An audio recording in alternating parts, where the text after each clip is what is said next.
Hi, my name is Kristen Kim. I'm Barry Lamy. My name is Miguel, Lara. Jazyn Lewis. We're Team 11, and we're going to be talking about Coca-Cola. The history of Coca-Cola. It all started with a gentleman from Atlanta whose name was John Pemberton. He was a pharmacist and he devised the formula of this soft drink that he took downstairs a few floors, and he let a few of his customers try it out for only 5 cents. He saw how successful he was, and his bookkeeper wrote down the recipe and named it Coca-Cola. A few years later, a businessman by the name of Asa Candler bought the recipe from him and transformed the product into a business. He took the product all over the US, but his only mistake was not seeing the future of Coca-Cola in portable bottles. Then Joseph Biederheim was the first person to actually bottle the Coca-Cola, and he bought the rights to bottle the Coca-Cola and sell it in a bottle. Then a contest was made to see what was the best design for Coca-Cola, because at that time a lot of people were trying to copy the original recipe for Coca-Cola, so they made a special contour bottle to differentiate it from all the competition. Robert Woodruff, probably the most influential person in the history of the Coca-Cola Company, took the company worldwide. It first started when he took the Coca-Cola to the Olympics in 1928 that were held in Amsterdam. The Coca-Cola traveled with Team USA, and the drink was an instant hit in the Olympics. Then during World War II, he supplied support for the US troops and the US government during that time. He said that for every 5 cents that were spent in Coca-Cola, a man in uniform would get a bottle. And that way he got to build the Coca-Cola plants all over Europe, which after the war helped because he could sell the Coca-Cola around the world. In a period of 60 years, Woodruff is credited for taking the Coca-Cola Company worldwide, and he also came up with the concept for the Sprite, for the Fanta, and even the Diet Coke. Just like the drinks of the Coca-Cola Company evolved into the Sprite, the Fanta, and the Diet Coke, the fountains in which it was served evolved too. At first it only came in the original Coca-Cola flavor. Then it got more flavors, and eventually we have the flavors that were served at different fast food restaurants.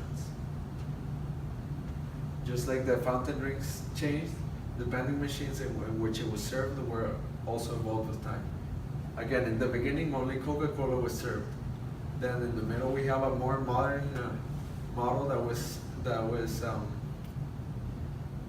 put in Japan, and here we have the normal Coca-Cola vending machine that we have here in the U.S. Okay, so Coca-Cola is currently booming in all its regions.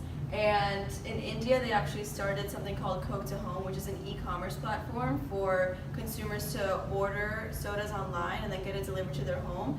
And in India, it's done so well that it's expanded to 6 cities. In Japan, they started using these Ko-Robo robots. And what they do is, instead of someone wanting a soda and going to get one, when someone wants a soda, they have a robot come to you so you can purchase the soda. And so what these robots entail are a lot of LED programming to create facial expressions, and also the robots can send pictures to the consumer's phone in case they want one. Also, what Coca-Cola is doing is they're tapping into new markets such as dairy products and organic cold pressed juice products, and they're also investing in new Fanta and Sprite flavors. In addition, they are also working on ready-to-drink coffee in a partnership with Dunkin' Donuts. And these are a handful of their most common and popular product lines, ranging from Coca-Cola, which we already know, Minute Maid juices, Sprite, water, and Powerade. Innovation has played a major role in Coca-Cola's success. First, it started with the contour bottle, which allowed Coca-Cola to distinguish its product from competitors, allowing it to grow grow its product not only in the United States but also around the world. And current innovations we have from Coca-Cola are the aluminum bottles. And these bottles are a lot lighter than glass or PET bottles and can keep their coolness a lot longer, allowing the company to save money and energy to keep the products cool and transport. And also we have actually the PET bottles were first introduced by Coca-Cola. And Coca-Cola has also developed bottles that are partially made from plants that are 100% recyclable and 30% renewable. And also, Coca-Cola has reduced the weight of the 20-ounce PET bottles by more than 25%. And we also have the Coca-Cola Freestyle machines that you can find at most fast food restaurants such as PDQ or Burger King. And also, some of the future innovations from Coca-Cola we have is they're trying to move towards 100% plant-based packaging, and also creating a market for the rPET products. Basically products that are made from recycled plastic bottles. And most common, a couple of these products are chairs, notebooks, and bags. And all these products are made from millions of bottles which would have ended up in landfills. And also we have web platforms that Coca-Cola is using to connect more to its customers and to deliver more products to its customers. Our proposed plastic bottle concept was designed in a square, almost rectangular design. This is done for packing. It is also done so that it is stackable side to side, and it is also stackable up and down, which I will talk about later.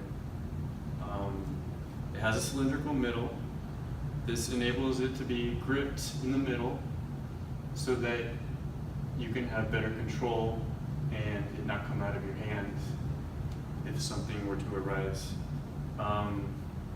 It is also, because it has a rectangular body, it will also keep it from rolling away and creating a big mess. It is made of 100% plant material, and unlike conventional fossil fuel plastic, it has a much lower carbon footprint when manufacturing it. This is also part of my concept.